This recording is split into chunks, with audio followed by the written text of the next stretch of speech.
Официјална Софија вметнала национална изјава кон заклучоците на Советот на ЕУ во која ги повторуваат тврдите ставови на Бугарија без отстапки. Високи дипломатски и владени извори за телевизија 24 потврдија информацијата и брифираа дека се уште не е јасно дали овој удар доаѓа механички префрлен од старата бугарска гарнитура или станува збор за чекор на новата влада на Кирил Петков.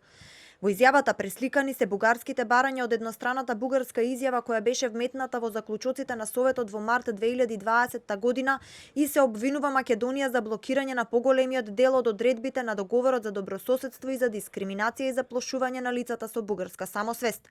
Дополнително, за Бугарија да ја одобри преговарачката рамка се повторува ставот за македонскиот јазик, со кој бараат во официјалните документи да стои македонски јазик согласно Уставот на Република Северна Македонија. Исто така да се испрати нота до Обединетите нации за краткото име и дека Северна Македонија нема територијални претензии.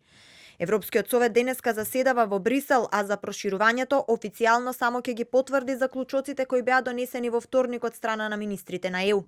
Во таа насока проблеми по патот секогаш ќе има, како што е сега проблемот со Бугарија.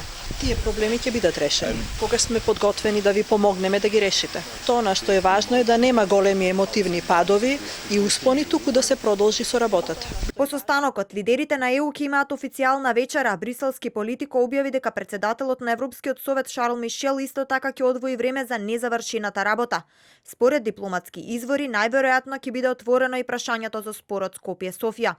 Иако добрата вест е тоа што ЕУ овој пат имаше заклучоци за проширувањето и постигна консензус, а за Унијата тоа значи спас на образот и враќање на самодовербата.